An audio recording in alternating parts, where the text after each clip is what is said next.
저는 올해 105살입니다. 제 나이를 말할 때마다 사람들은 놀란 표정을 짓습니다. 어떤 분들은 비결이 무엇이냐고 묻고 어떤 분들은 그저 멀뚱히 바라보기만 합니다. 하지만 저는 그 질문에 한 번도 제대로 답한 적이 없습니다. 왜냐하면 진짜 답은 사람들이 기대하는 것과 전혀 다르기 때문입니다. 105년을 살면서 제가 깨달은 가장 충격적인 진실은 이것입니다.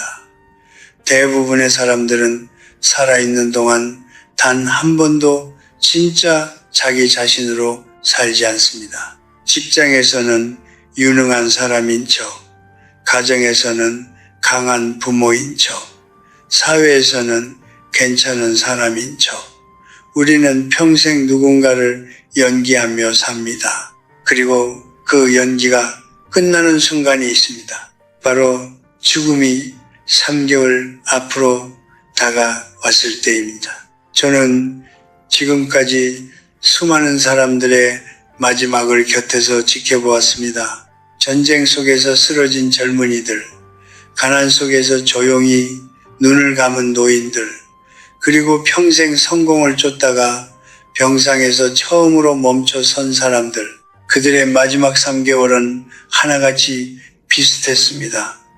그리고 그것은 제가 예상했던 것과는 전혀 달랐습니다. 사람들은 죽음을 앞두면 더 불안해지고 더 집착하고 더 두려워할 것이라고 생각합니다. 하지만 실제로는 정반대였습니다. 죽음이 가까워질수록 사람들은 오히려 고요해졌습니다. 평생 품어온 원망을 내려놓고 평생 하지 못했던 말을 꺼냈습니다. 평생 붙들고 있던 것들을 하나씩 손에서 놓기 시작했습니다. 마치 오랫동안 무거운 짐을 지고 걷다가 마침내 그 짐을 내려놓는 사람처럼 저는 이것이 무엇을 의미하는지 오랫동안 생각했습니다. 그리고 이제는 압니다. 그것은 패배가 아닙니다. 포기도 아닙니다. 그것은 아마도 한 인간이 도달할 수 있는 가장 깊은 형태의 자유입니다. 오늘 저는 여러분께 그 이야기를 하려 합니다. 죽기 3개월 전 사람에게 찾아오는 7가지 결정적인 변화에 대해서 이것은 단순한 의학적 증상 목록이 아닙니다. 이것은 한 인간의 영혼이 스스로를 아름답게 마무리하는 방식입니다.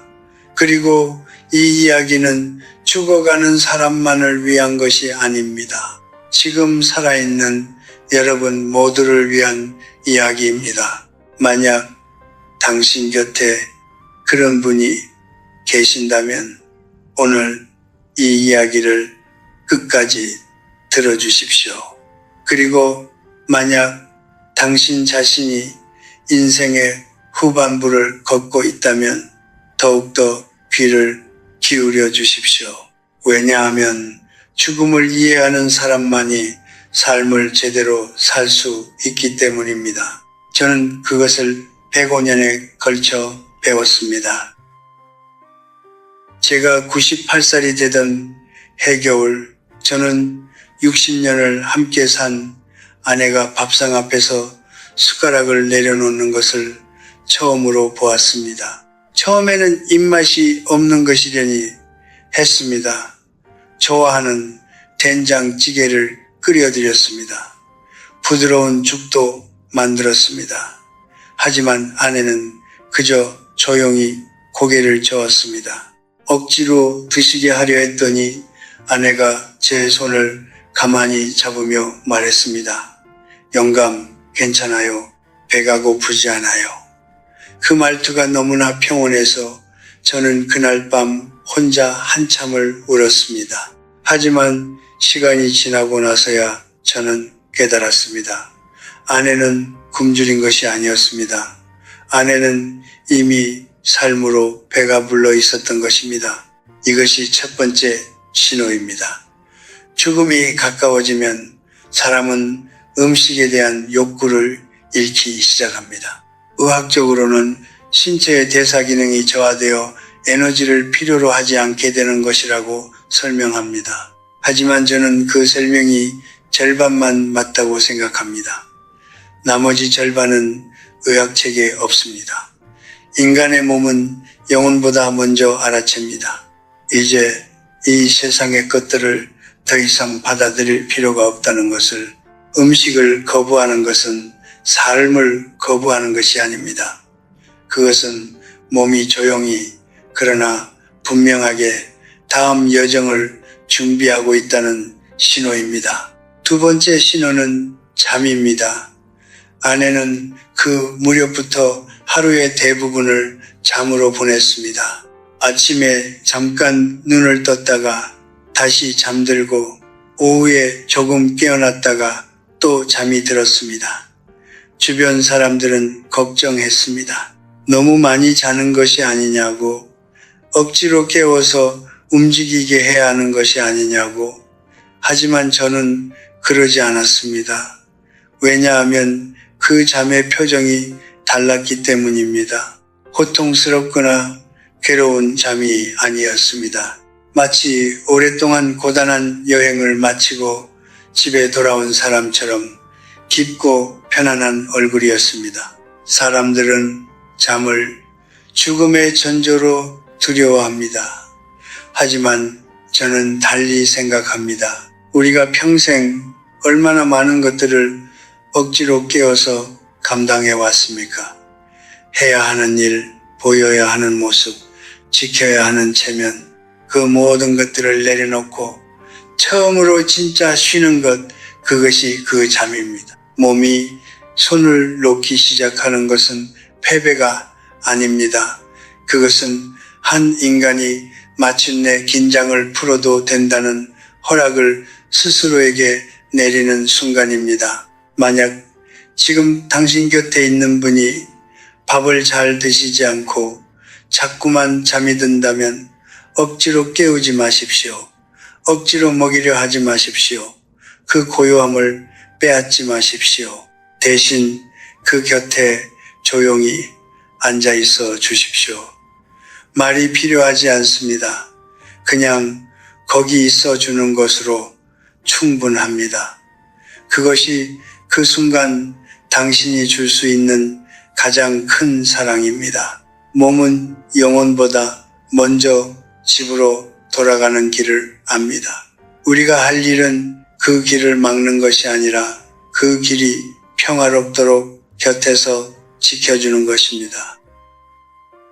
사람들은 혼자 있고 싶어하는 노인을 보면 걱정합니다. 우울한 것이 아니냐고, 외로운 것이 아니냐고, 가족들이 싫어진 것이 아니냐고. 하지만 저는 그 판단이 얼마나 많은 것을 놓치고 있는지 압니다. 죽음이 가까워진 사람이 스스로 세상과의 거리를 두기 시작할 때 그것은 거부가 아닙니다. 그것은 비환입니다. 제가 젊었을 때 한국 전쟁이 막 끝난 직후였습니다. 저는 폐허가 된 서울 거리를 걸으며 살아남은 사람들의 얼굴을 보았습니다. 어떤 이들은 넋을 잃고 멍하니 앉아 있었습니다. 주변에 사람이 많았지만 그들은 혼자였습니다. 저는 그때 그것이 충격과 절망 때문이라고 생각했습니다. 하지만 수십 년이 지나고 수많은 사람들의 마지막을 곁에서 지켜보고 나서야 저는 깨달았습니다. 인간은 삶의 가장 중요한 순간에 본능적으로 내면으로 향합니다. 소란스러운 바깥 세상이 아니라 조용한 자기 자신의 안쪽으로. 이것이 세 번째 신호입니다.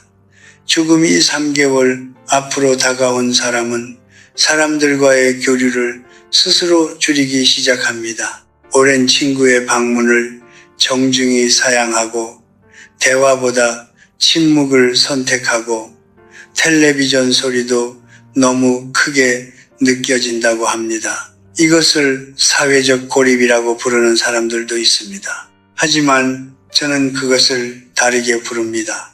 저는 그것을 내면으로의 집중이라고 부릅니다. 우리가 평생 바깥을 향해 쏟아왔던 에너지를 마지막에는 가장 깊은 안쪽으로 거두어 들이는 것입니다. 그것은 약함이 아니라 어쩌면 인간이 경험할 수 있는 가장 깊은 형태의 명상입니다. 네 번째 신호는 더 흥미롭습니다. 그리고 많은 가족들이 이것을 오해합니다. 죽음이 가까워진 사람들은 갑자기 오래된 기억들을 꺼내기 시작합니다. 수십 년 전의 이야기를, 젊은 시절의 사소한 에피소드를, 이미 세상을 떠난 사람들의 이름을 반복해서 부릅니다. 가족들은 당황합니다. 치매가 온 것이 아니냐고, 왜 자꾸 지나간 이야기만 하느냐고. 하지만 그것은 기억력의 퇴화가 아닙니다. 그것은 영원히 자신의 생애를 마지막으로 한 번 더 살아보는 것입니다. 저의 어머니는 돌아가시기 2달 전부터 당신의 어린 시절 고향 이야기를 자주 하셨습니다. 일제강점기 시절 뛰어놀던 냇가, 어머니의 어머니가 해주시던 음식 냄새, 16살에 처음 하늘을 올려다보며 느꼈던 감정들, 저는 그 이야기들을 수십 번 들었습니다. 처음에는 지루했습니다. 하지만 어느 날 문득 어머니의 눈빛을 보았습니다. 이야기를 하시는 동안 어머니의 눈이 빛나고 있었습니다. 그것은 과거를 그리워하는 눈빛이 아니었습니다. 그것은 자신의 삶 전체를 사랑하는 사람의 눈빛이었습니다. 인간은 죽음 앞에서 자신이 살아온 시간들과 화해하려 합니다. 기억을 반복하는 것은 그 화해의 과정입니다. 잘했던 일과 못했던 일, 사랑했던 사람과 미워했던 사람, 자랑스러운 순간과 부끄러운 순간들을 한 번 더 꺼내어 그 모든 것이 결국 하나의 삶이었음을 받아들이는 것입니다. 그것은 아름다운 일입니다. 두려워할 일이 아닙니다. 만약 지금 가족 중 누군가가 자꾸 옛날 이야기만 한다면 그 이야기를 끊지 마십시오. 바쁘다는 핑계로 자리를 피하지 마십시오. 그냥 그 곁에 앉아서 그 이야기를 들어주십시오. 여러분 들은 이야기라도 처음 듣는 것처럼 들어주십시오.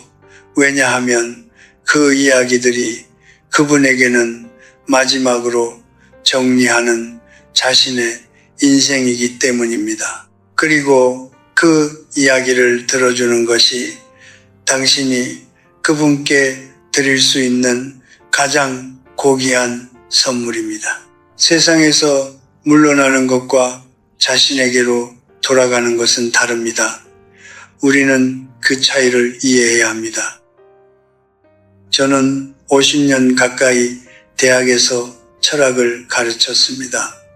수천 명의 학생들이 제 강의실을 거쳐갔고 그중 많은 이들이 평생의 인연이 되었습니다. 하지만 그 인연이 모두 아름답지만은 않았습니다.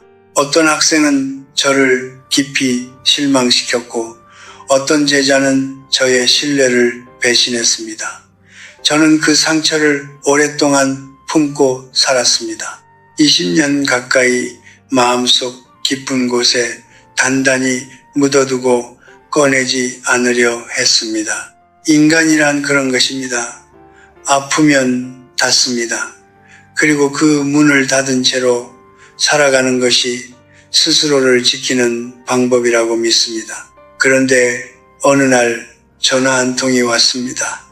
20년 만이었습니다. 목소리는 많이 변해 있었지만 저는 바로 알아챘습니다. 수화기 너머에서 그는 한참을 침묵하다가 겨우 이 한마디를 꺼냈습니다. 선생님, 죄송합니다. 그것이 전부였습니다. 길게 설명하지 않았습니다. 변명도 없었습니다. 그냥 그 한마디였습니다. 저는 그날 밤 잠을 이루지 못했습니다. 아픔 때문이 아니었습니다. 오히려 그 반대였습니다. 저는 그 전화를 받고 나서야 처음으로 생각했습니다. 저 사람이 얼마나 오랫동안 그 말을 하기 위해 용기를 모았을까? 죽음이 가까워진 사람이 가장 먼저 하는 일 중 하나가 바로 이것입니다. 오래된 상처에 먼저 손을 내미는 것입니다. 이것이 5번째 신호입니다. 죽음을 앞둔 사람들은 오랫동안 묻어두었던 갈등들을 스스로 꺼내기 시작합니다. 먼저 연락을 하고, 먼저 사과를 하고, 먼저 용서를 구합니다. 많은 사람들이 이것을 보고 당황합니다. 평생 자존심 강하게 살던 분이 갑자기 왜 저러냐고. 하지만 저는 압니다. 이것은 자존심이 무너진 것이 아닙니다. 이것은 자존심보다 더 큰 무언가가 그 사람 안에서 깨어난 것입니다. 인간은 죽음 앞에서 비로소 깨닫습니다. 옳고 그름보다 중요한 것이 있다는 것을 이겼느냐 졌느냐보다 중요한 것이 있다는 것을, 그리고 그것을 깨달은 사람은 더 이상 원망을 붙들고 있을 이유가 없어집니다. 원망은 살아남기 위한 갑옷입니다.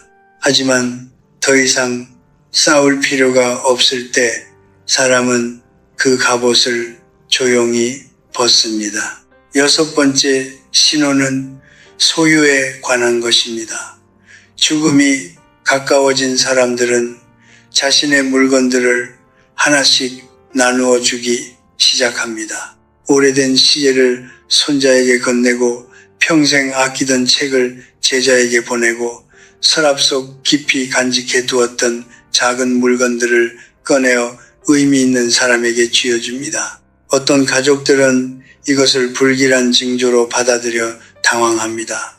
하지만 저는 이 행동이야말로 한 인간이 살아온 방식의 가장 진실한 요약이라고 생각합니다. 우리는 평생 무언가를 모읍니다. 재산도, 명예도, 추억도 모읍니다.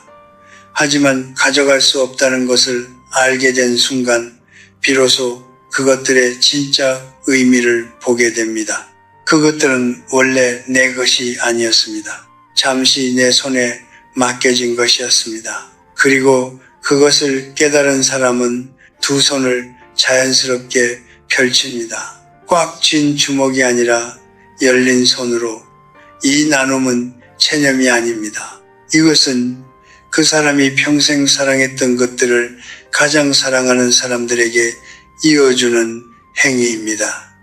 말로 다 하지 못했던 사랑을 물건을 통해 전달하는 것입니다. 만약 지금 당신 곁에 어른이 당신에게 무언가를 건네준다면 그것을 가볍게 여기지 마십시오. 왜 이러세요? 아직 오래 사실 거잖아요 라며 돌려드리지 마십시오. 그 물건과 함께 전해지는 것은 단순한 소유물이 아닙니다. 그것은 그분이 당신에게 건네는 마지막 사랑의 언어입니다. 두 손으로 받으십시오. 그리고 눈을 마주치십시오. 그것으로 충분합니다. 원망을 내려놓는 데는 용기가 필요합니다. 사랑하는 것을 나누어 주는 데는 지혜가 필요합니다. 그리고 그 용기와 지혜는 아이러니하게도 죽음이 가장 가까이 다가왔을 때 가장 선명하게 피어납니다. 사람들이 가장 이해하지 못하는 것이 있습니다. 죽음이 코앞에 다가온 사람이 오히려 더 평온해진다는 사실입니다. 더 불안해지는 것이 아니라 더 고요해집니다. 더 집착하는 것이 아니라 더 가벼워집니다. 얼굴에서 평생 지워지지 않던 긴장의 흔적들이 하나씩 사라지고 그 자리에 무언가 설명하기 어려운 온기가 번지기 시작합니다. 저는 이것을 수십 번 목격했습니다. 그리고 매번 같은 생각을 했습니다. 저 평온함은 어디서 오는 것일까? 7번째 신호는 바로 이것입니다. 죽음에 대한 두려움이 오히려 줄어드는 것입니다. 많은 분들이 이것을 믿지 않습니다. 당연히 그렇습니다. 살아있는 사람에게 죽음은 상상 속의 가장 어두운 공간입니다. 하지만 그 문턱에 실제로 서 있는 사람에게 죽음은 전혀 다른 얼굴로 나타납니다. 제가 철학을 공부하며 평생 붙들었던 질문이 있습니다. 인간은 왜 죽음을 두려워하는가? 수십 년을 생각한 끝에 저는 이렇게 결론을 내렸습니다. 인간이 죽음을 두려워하는 것은 죽음 그 자체 때문이 아닙니다. 아직 살지 못한 삶이 남아있기 때문입니다. 하지 못한 말, 가지 못한 길, 사랑하지 못한 사람들, 그 미완성들이 모여 두려움이 됩니다. 그런데 죽음이 정말로 가까워졌을 때 신기한 일이 일어납니다. 그 미완성들이 더 이상 결핍으로 느껴지지 않게 됩니다. 살아온 시간들이 그것만으로도 충분했다는 감각이 찾아옵니다. 그것은 체념이 아닙니다. 그것은 완성입니다. 모든 것이 갖추어진 완성이 아니라 있는 그대로의 삶을 온전히 받아들인 완성입니다. 저는 이것을 인간이 도달할 수 있는 가장 깊은 자유라고 부릅니다. 제가 잘 알던 한 노교수가 있었습니다. 평생을 꼿꼿하게 살았던 분이었습니다. 타협을 모르고 원칙을 굽히지 않고 감정을 드러내는 일이 거의 없던 분이었습니다. 그분이 마지막 입원을 하셨을 때 저는 문병을 갔습니다. 그런데 병실 문을 열었을 때 저는 잠시 멈추었습니다. 그분의 얼굴이 제가 기억하던 얼굴이 아니었기 때문입니다. 평생 단단하게 닫혀있던 얼굴이 처음으로 활짝 열려 있었습니다. 주름 사이사이에 온기가 흘렀습니다. 저를 보더니 그분이 먼저 손을 내밀었습니다. 그리고 조용히 말씀하셨습니다. 김 교수, 사는 게 참 좋은 거였어. 저는 그 말을 들으며 눈물을 참았습니다. 평생 그렇게 살기 어려워하셨던 분이 마지막에 가장 단순한 진실에 도달해 있었습니다. 철학자 하이데거는 말했습니다. 죽음을 직면할 때 비로소 인간은 본래적인 자신이 된다고. 저는 그 말이 책 속의 이론이 아님을 수십 년에 걸쳐 확인했습니다. 죽음이 가까워진 사람들의 얼굴에서 저는 공통적으로 한 가지를 보았습니다. 그것은 더 이상 무언가를 증명하지 않아도 된다는 안도감이었습니다. 평생 잘나 보여야 했고 강해 보여야 했고 괜찮은 척 해야 했던 그 모든 무게가 마지막에는 조용히 사라집니다. 그리고 그 자리에 남는 것은 가장 처음에 그 사람 아무것도 덧붙이지 않은 날 것의 인간입니다. 저는 지금 105살입니다. 솔직히 말씀드리겠습니다.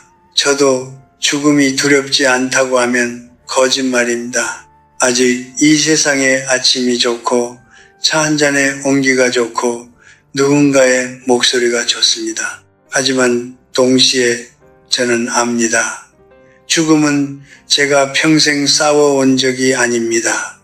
죽음은 제가 살아온 시간의 마지막 페이지입니다. 그리고 마지막 페이지가 있기에 이 이야기는 의미를 가집니다. 끝이 없는 이야기는 이야기가 아닙니다. 죽음이 있기에 삶은 아름답습니다. 두려움이 사라진 얼굴을 보거든 슬퍼하지 마십시오.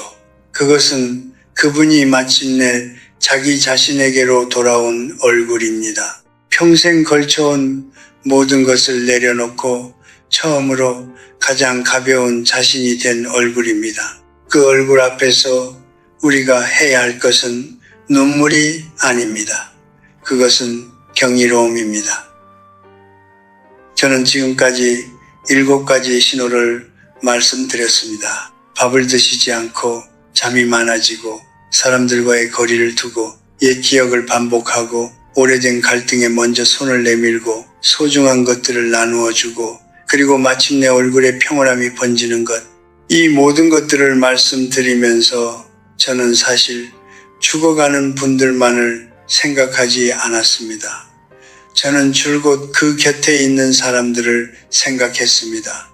왜냐하면 제가 수십 년 동안 목격한 가장 큰 고통은 떠나는 사람의 고통이 아니라 남겨지는 사람들의 고통이었기 때문입니다. 가족들은 사랑하기 때문에 막으려 합니다.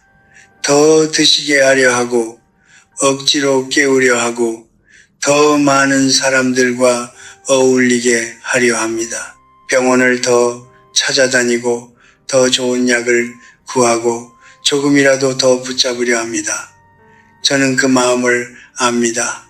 그것이 사랑입니다. 하지만 동시에 저는 솔직하게 말씀드려야 합니다. 그 사랑이 때로는 떠나는 분에게 짐이 됩니다. 자신이 이미 받아들인 것을 사랑하는 사람들이 받아들이지 못하는 것을 보며 그분은 오히려 더 힘들어집니다. 마음 편히 떠나도 된다는 허락을 받지 못한 사람처럼 죄책감 속에서 마지막 시간을 보내게 됩니다. 제가 아는 한 분의 이야기입니다. 그분의 어머니는 90세가 넘어 마지막을 맞이하셨습니다. 어머니는 이미 평온하셨습니다. 드시지 않아도 괜찮다고, 많이 자도 좋다고, 조용히 있고 싶다고 말씀하셨습니다. 하지만 그분은 매일 병실에 와서 울었습니다. 제발 드셔야 한다고, 아직 가시면 안 된다고, 우리가 아직 해드리지 못한 것이 많다고. 어머니는 그 아들의 손을 잡으며 이렇게 말씀하셨다고 합니다. 얘야, 나는 괜찮다. 네가 울지 않으면 나도 괜찮다. 그 말이 무엇을 의미하는지 아십니까? 어머니는 자신의 죽음보다 아들의 슬픔을 더 걱정하고 계셨던 것입니다. 마지막 순간까지 자식의 짐이 되지 않으려 했던 것입니다. 그렇다면 우리는 무엇을 해야 합니까? 저는 3가지를 말씀드리고 싶습니다. 첫째, 곁에 있어 주십시오. 말이 필요하지 않습니다. 무언가를 해드리려 하지 않아도 됩니다. 그냥 그 공간 안에 함께 있어주는 것만으로도 충분합니다. 인간은 혼자 태어나지만 누군가의 곁에서 떠날 수 있다면 그것은 크나큰 위안입니다. 침묵을 두려워하지 마십시오. 침묵이야말로 가장 깊은 동행입니다. 둘째, 듣고 싶은 말을 하지 마십시오. 곧 나오실 거예요. 아직 멀었어요. 그런 말씀 하지 마세요 라는 말들은 듣는 사람을 위한 말이 아닙니다. 그것은 말하는 사람 자신의 두려움을 달래기 위한 말입니다. 그분이 죽음에 대해 이야기하고 싶어 하신다면 그 이야기를 함께 나누어 주십시오. 그것이 그분을 진심으로 존중하는 방식입니다. 셋째, 허락해 드리십시오. 이것이 가장 어렵습니다.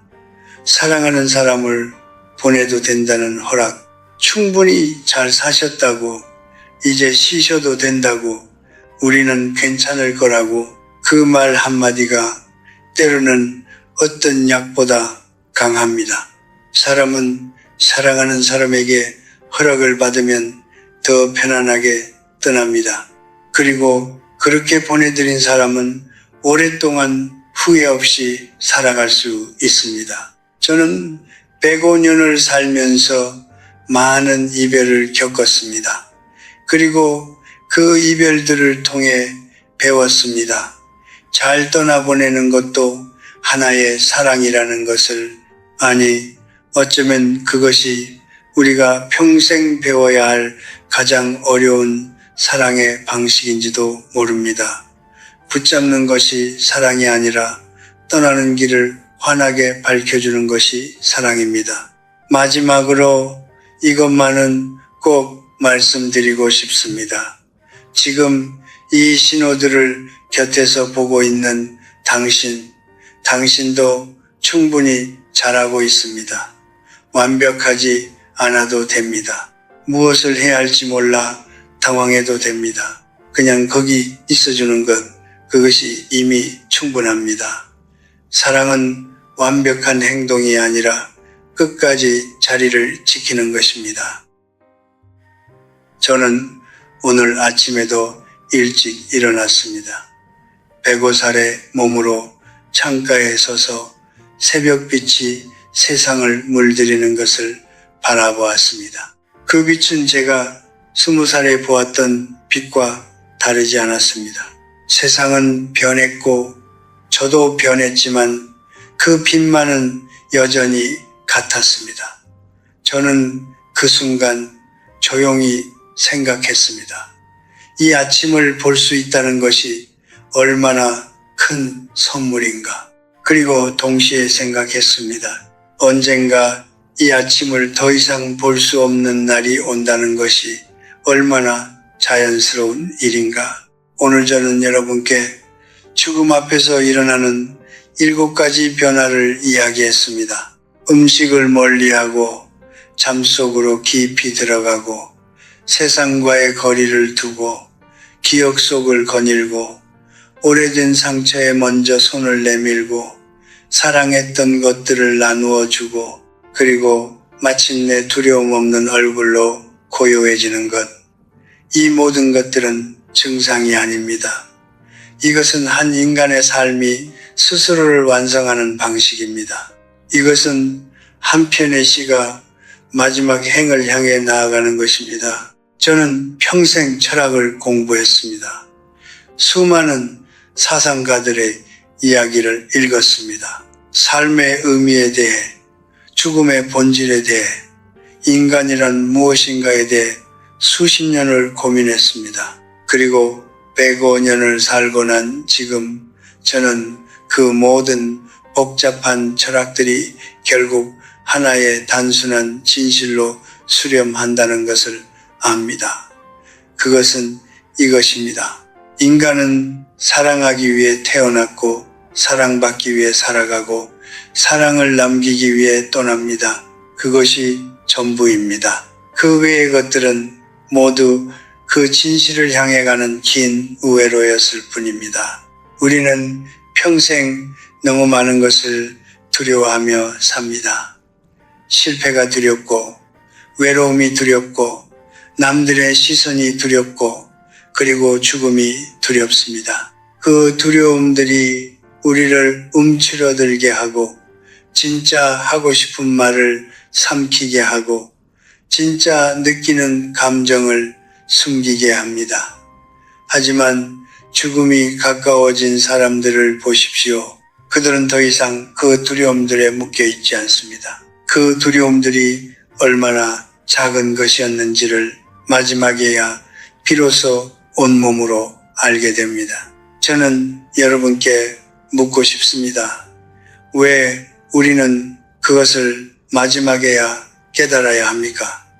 지금 이 순간 살아있는 지금 그 두려움들을 조금 내려놓을 수는 없습니까? 하지 못했던 말을 오늘 할 수는 없습니까? 오래된 원망을 지금 손에서 놓을 수는 없습니까? 사랑하는 사람에게 오늘 사랑한다고 말할 수는 없습니까? 죽음이 가르쳐주는 것들을 반드시 죽음 앞에서만 배워야 한다는 법은 없습니다. 그 지혜를 살아있는 동안 미리 가져오는 것, 그것이 제가 생각하는 가장 현명한 삶의 방식입니다. 인생은 조용한 강물과 같습니다. 때로는 빠르게 흐르고 때로는 느리게 흐릅니다. 때로는 바위에 부딪혀 거칠게 소용돌이치고 때로는 잔잔하게 햇빛을 담아 흐릅니다. 하지만 강물은 멈추지 않습니다. 그리고 결국 모든 강물은 바다로 갑니다. 죽음은 강물이 끝나는 것이 아닙니다. 죽음은 강물이 더 큰 것과 하나가 되는 것입니다. 그러니 흐르십시오. 두려워하지 말고 억지로 막지 말고 있는 그대로 흐르십시오. 저는 여러분 모두의 남은 시간이 아름답기를 바랍니다.